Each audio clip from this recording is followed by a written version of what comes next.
My dear friends, Swami Sadashivendra continued. Every American's body is cared better and is healthy. But since mind is always health conscious, so it becomes weak. Through weakness, it becomes unhealthy. When mind gets unhealthy, body reciprocates it and it no longer stays healthy. No matter how much you take care of your health, it will go on worsening and worsening on and on. The West has great accomplishments to keep the body fit, trim and slim and firm. Hundreds of vitamin tablets are being sold. In the name of health, millions of animals are killed every day. Every month they are going for checkups. Doctors are very rich in America, but mind is tense and frustrated. Of course, America has done a lot of researches in the field of mind also, but the basic points of their psychology is wrong. And since the basis is wrong, the whole structure is only tentative. It is like conception of animal origin. When you misconceive the fundamental points, then you misunderstand many things in a continuous sequence.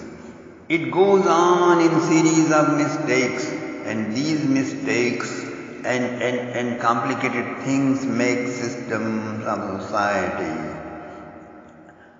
And the mistakes and blunders becomes a regular norm.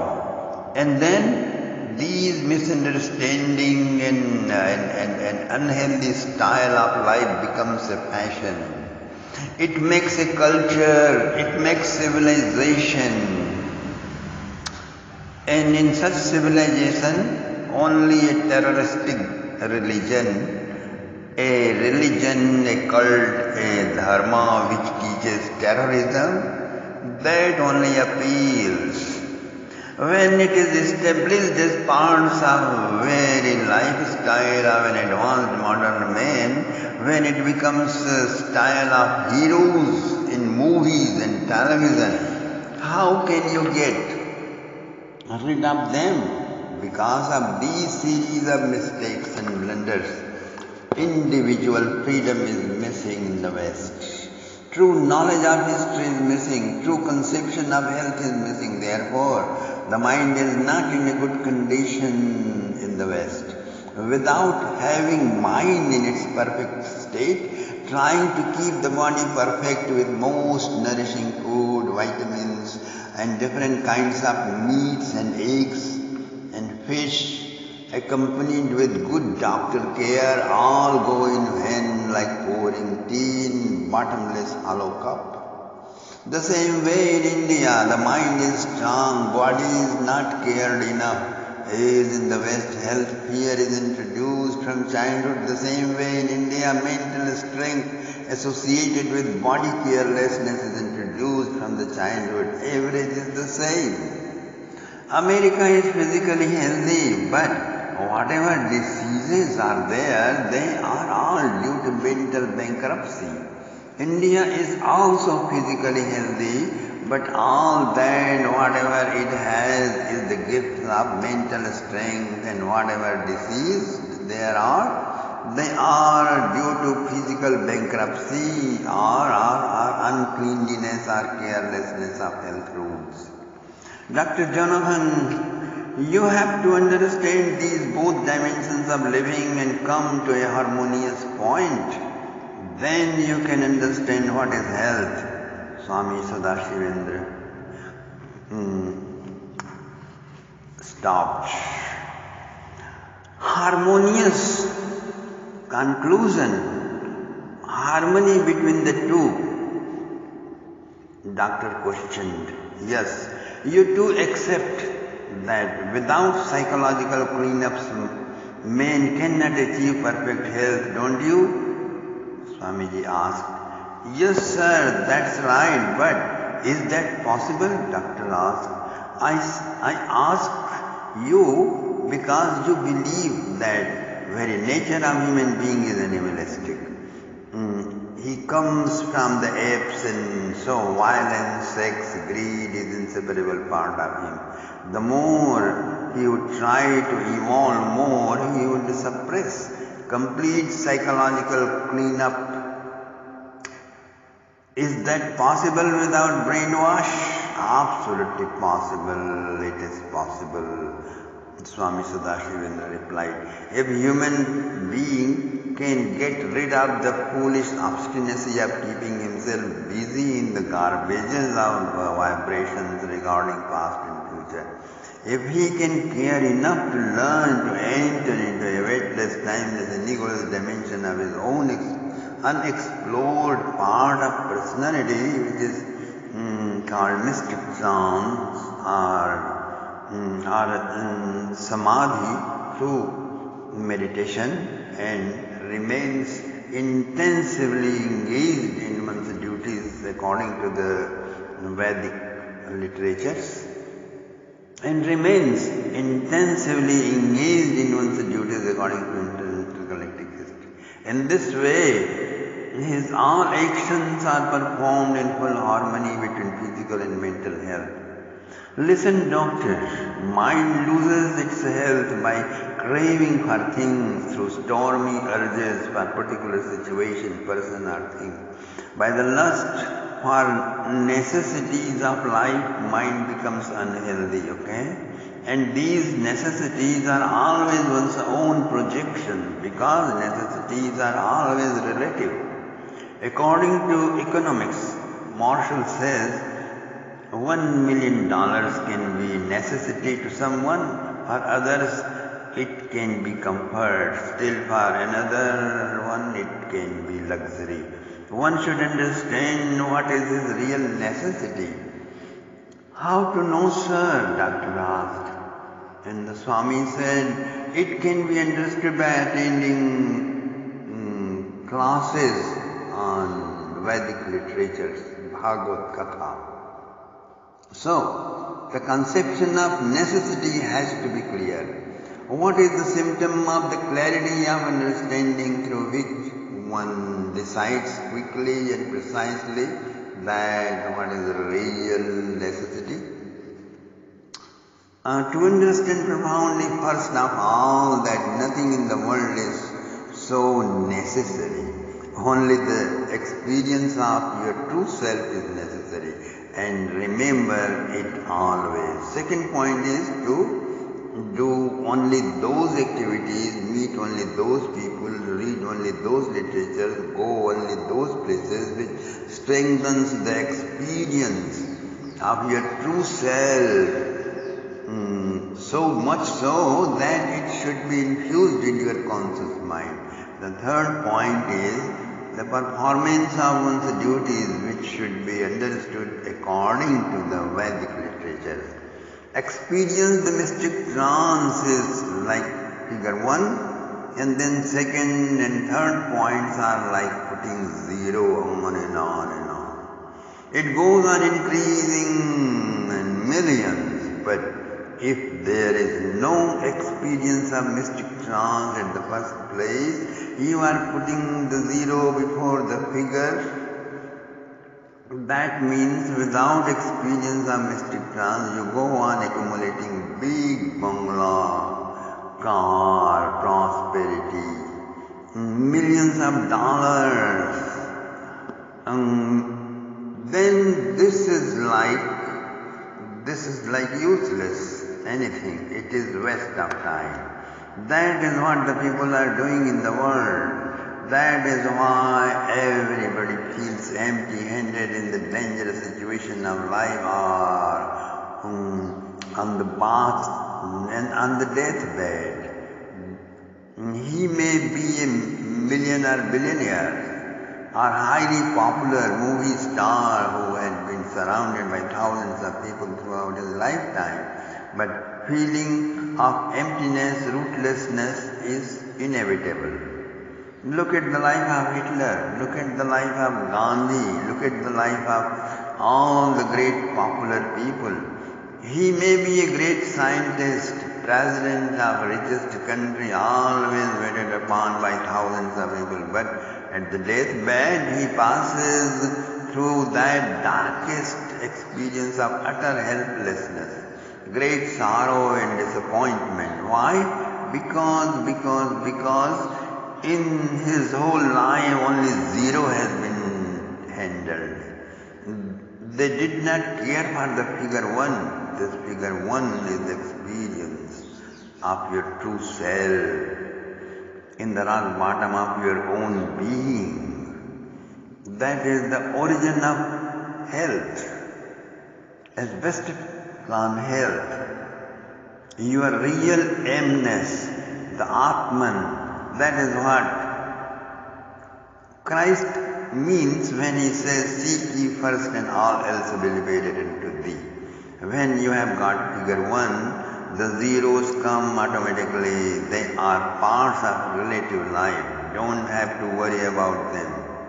Meditation gives you this figure one and all necessities accomplished according to the Vedic lifestyle becomes zero, making the number bigger and bigger and bigger, filling your being, filling the emptiness of your life more and more, and the ultimate fulfillment is the perfection of health. The mind loses its health by lusting, hankering, craving for things, persons and situations upon which you have projected your joy, your pleasure. And this lusting is solid form of impulses produced by botherations regarding memories of the past and future. They make grooves into the mind and make it sick, diseased and unhealthy. When mind is unhealthy, then senses become turbulent. And when senses become turbulent, then desiring for so many unnecessary things seems important part of life. Then only the anxiety and worrying and all the time caring about the body becomes predominant in your life. The mind and thoughts constantly revolve around the body. This is what has happened in America. Everybody wants to look good physically, mentally. Mental beauty is not cared for much. And the beauty of soul is completely discarded, forgotten. That is why the relationship between friends, husband and wife, children and parents are not life lasting. Okay? Average rate of changing automobiles and wife are the same in the United States of America. Because lasting and sound relationship means sacrifice of one's own comfort for happiness of the respected one. For deeper and lasting relationship, one needs selfless service, innocent tendency to love without expectation conditions.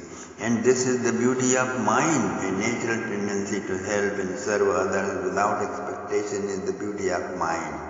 When this beauty is attained, it flows in physical beauty. It shines through the body. Then mind and body both are beautiful. Then to that I call sound health. The beauty which you make by pasting cosmetics and different styles of hair, skin beauty. And to behold and maintain this beauty and introduce it in the society and hold it highly attractive, you have to be in certain stylish behavior, and just to maintain it, you do a lot of mental exertion. That is why average American gets very tired very quickly. Their bodies are always heavy because in order to maintain this artificialness, you have to do a lot of strain, so much stress. You don't remain always yourself. You don't remain easy and simple all by yourself. This is a constant mental fever. When you retire in your bedroom, only then you become easy and relaxed. But then the wife is there, then the husband is there, then the children are there. So you have never opportunity to relax really. But long hours of constant fever leave such an impression that you cannot go deep in your sleep also. There are dreams and dreams. Deep sleep is seldom. Relaxation remains shallow.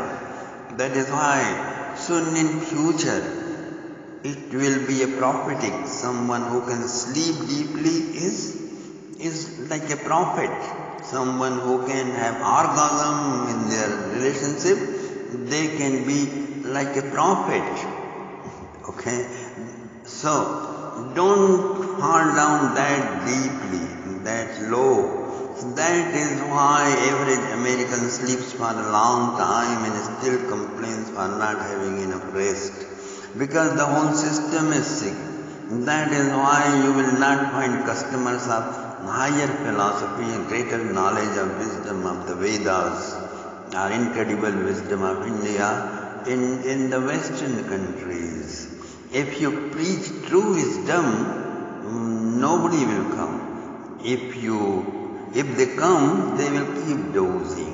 And the religion they are interested in are all circumambulating around physical concerns, if not imperialistic agendas. Of course, you will find plenty of students of Hatha Yoga and gymnastics and healing and nutrition and astral projections and psychic subjects, but a very selected few are highly understanding. Higher understanding is rare. If you really want to learn the wisdom of the Vedas, you are a special evolved person. Very rare. So, the body is outer external light of your mind, and mind is the expression of what really you are at this time. Your mind means how much you are yourself, in what extent, in which degree you are that. What really you are, that's who you are. So, as long as you are not at your disposal and you are not you, so long the news is being carried out by your mind and reflects and broadcast through your face, through your eyes, through your cheeks, through your lips, through all the ways of walking, talking, laughing, it is being expressed. And when you become you into different degrees, the news is spread all over the body, all around you. There is no way to conceal it. It is broadcasted out through your eyes, walking, talking, smiling. As long as you are healthy person. That is the health. When you become you in absolute totality, then unrestrictedly it flows through your eyes, through your cheeks, through your lips, through your walking, talking and laughing style. And what is that which flows? Do you know, doctors? Oh, Dr. Jonathan, are you aware? Yes, Swamiji, yes. It is serenity, prasannatma. That is prasannata, the doctor replied quickly. Yes, here you are, doctor. Then this is health, okay? This serenity flows through senses, subconscious and conscious mind. Anything more you want to ask, doctor? Yes, Swamiji. Just two more questions. If the mind is healthy, will the physical health be guaranteed? Doctor asked. Should he conclude that through perfect mental health the physical body would be immortalized? How long can you stop material things from deteriorating? Can you stop water from rotting? Yes, you can, but how long? It has a limit. The body is also material. It is a water bubble in the pond of prarabdha, accumulated impressions of many lifetimes. It to go through them which are predestined for it, and it is healthy to go through. too much bothering for body is unhealthy. And if